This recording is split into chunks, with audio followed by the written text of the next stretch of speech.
warahmatullahi wabarakatuh. Welcome to my video.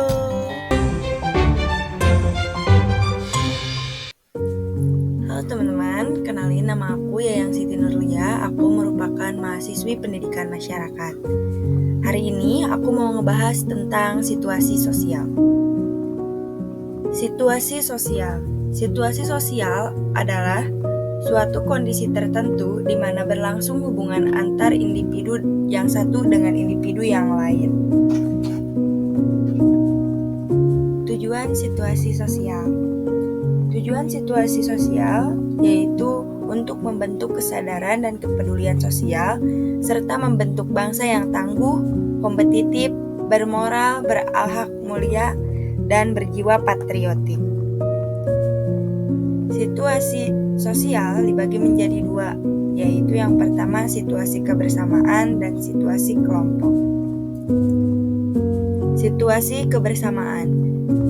kebersamaan adalah situasi di mana individu berkumpul secara bersama-sama. Situasi kebersamaan menimbulkan kelompok kebersamaan, yaitu kelompok individu yang berkumpul pada suatu ruangan dan waktu yang sama. Ciri-ciri situasi kebersamaan. Ciri-cirinya itu yang pertama ada sejumlah orang yang berkumpul. Terus yang selanjutnya mempunyai kepentingan yang sama. Selanjutnya tempat yang tertentu. Tempat yang tertentu itu seperti rumah, pasar, dan lain sebagainya. Dan yang selanjutnya tidak memiliki ikatan di antara suatu individu satu dengan individu yang lain. Contoh situasi kebersamaan yang pertama itu adalah orang yang sedang berbelanja di toko. Itu merupakan contoh situasi kebersamaan. Contoh lainnya adalah orang yang sedang menonton bioskop. Terkadang situasi kebersamaan ini bisa berubah. Nah, perubahan situasi kebersamaan itu seperti situasi kebersamaan bisa berubah menjadi situasi massa, yaitu di mana situasi tingkah laku kelompok timbul secara spontan atau tidak terduga. Contohnya, penonton sepak bola yang gelisah dan kecewa melihat wasit sebelah atau dengan kata lain curang, sehingga akan menimbulkan kemarahan dari penonton, akan berteriak dan melemparkan kata-kata kasar. Pengaruh situasi kebersamaan. Pengaruh situasi kebersamaan yaitu yang tadi bahwa tingkah laku kelompok akan timbul secara spontan atau tidak terduga dan terencana. Nah, ada beberapa eksperimen situasi kebersamaan yang dilakukan oleh para ahli. Yang pertama, F.H. Alport. Situasi kebersamaan itu sudah dapat mempengaruhi tingkah laku manusia, sehingga seorang individu yang berada dalam situasi bersama akan menjadi lain dibanding situasi ketika ia sendiri. Eksperimen yang dilakukan F.H. Alport ini berupa yaitu mahasiswa diminta untuk menyatakan pendapat tentang rangsangan tersendiri atas cairan yang ada di dalam 10 botol yang mempunyai berbagai macam bau, mulai dari bau yang harum sampai bau yang sama sekali bau banget gitu teman-teman. Alport menempuh beberapa cara dalam mempermainkan eksperimen ini. Penilaian yang diadakan secara bersama menurutnya kurang ekstrim dari penilaian orang yang sama juga, tetapi dalam keadaan sendiri bisa saja berubah. Terus yang selanjutnya ada Reason Black. Eksperimen yang dilakukan bertujuan untuk menyelidiki akibat dari suatu tingkah laku yang dinyatakan oleh seorang di dalam keadaan bersama terhadap tingkah laku orang lain. Di dalam keadaan tersebut, apabila menghadapi persoalan yang sama, eksperimen ini dilakukan di dalam ruang baca atau ruang kerja perpustakaan universitas. Hasil eksperimen yang dilakukan beliau menunjukkan dengan jelas dan cukup pasti bahwa Pengaruh contoh pembantu dalam keadaan kebersamaan itu memang besar sekali. Lebih dari 80% dari orang yang dicoba mengimitasi contoh yang memberikan dalam bentuk tingkah laku. Maka dapat disimpulkan bahwa eksperimen Rosenbaum-Black ini bahwa dalam kebersamaan itu orang-orang mudah mengimitasi sebuah contoh, mudah terpengaruh atau sugesti. Ternyata situasi togetherness itu sebagai bentuk dari situasi sosial dan sikap keraguan-keraguan individu mengenai apa yang harus ia lakukan sangat menunda terjadi imitasi dan sugesti terhadap tingkah laku orang lain dalam keadaan yang sama. Yang selanjutnya ada eksperimen yang dilakukan oleh ASCH.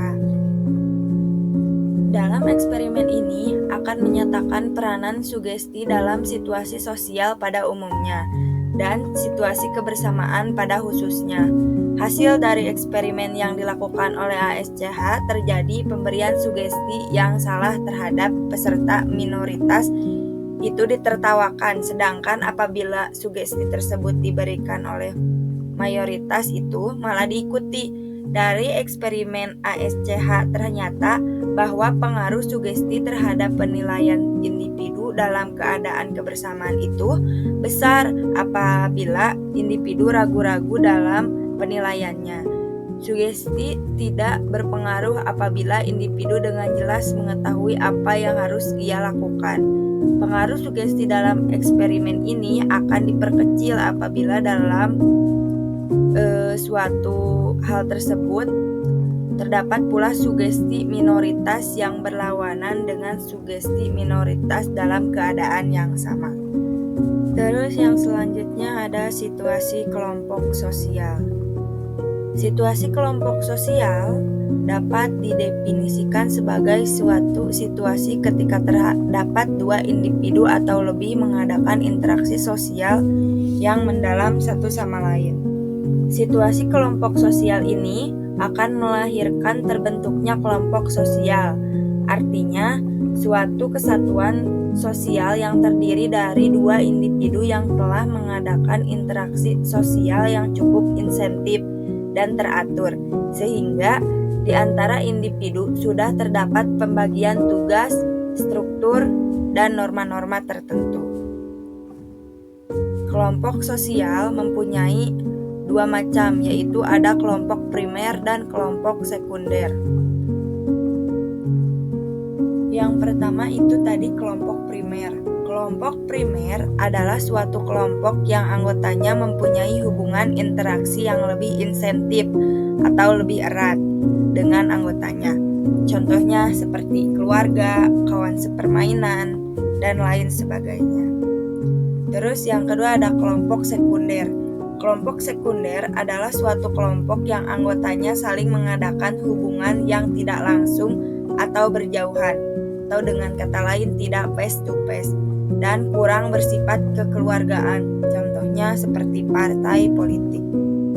Terus yang selanjutnya ada unsur kebersamaan. Unsur kebersamaan yang pertama itu sehati. Maksudnya sehati di sini memiliki tujuan yang sama untuk kepentingan umum. Hal ini akan memudahkan jalan menuju segala hal yang telah direncanakan. Orang yang telah mengatakan sehati dalam berbagai aspek, maka akan tercipta sebuah kebersamaan yang harmonis. Tentu kebersamaan harus dibangun secara bersama-sama. Yang kedua, tidak egois. Tidak egois di sini dimaksud kepentingan bersama merupakan salah satu ukuran di mana seseorang termasuk egois atau tidak. Orang yang mengutamakan kebersamaan dapat dikatakan tidak egois. Melihat pernyataan tersebut, jelas dalam kebersamaan masing-masing individu harus mengurangi rasa egoisnya untuk menuju tujuan bersama. Terus yang ketiga ada kerendahan hati. Kerendahan hati ini seperti bertemu banyak orang dengan berbagai karakter yang sangat unik. Ketika berada di lingkungan yang baru, kadang membuat kita juga membuat seseorang mengenal lingkungan agar kita tidak terkucilkan. Bersifat rendah diri juga membuat seseorang dapat memudahkan membangun komunikasi dengan orang lain yang ada di sekitarnya. Sikap rendah hati ini dapat menciptakan unsur kebersamaan. Terus yang ketiga, rela berkorban. Rela berkorban ini orang yang memilih untuk melakukan hal yang berkaitan dengan kepentingan orang banyak, harus mau berkorban dengan segala konsekuensi yang harus diterima oleh masing-masing individu. Semakin banyak orang yang rela berkorban, maka semakin kuat kebersamaan yang dibangun. Jadi, situasi sosial adalah suatu kondisi tertentu di mana berlangsung hubungan antara individu yang satu dengan individu yang lain, atau terjadi saling hubungan antar dua individu atau lebih. Hubungan yang terjadi antara individu tersebut tidak terlepas dari rangsangan-rangsangan sosial. Terima kasih sudah menonton sampai akhir. Jangan lupa like, comment, and subscribe ya teman-teman. Waalaikumsalam warahmatullahi wabarakatuh.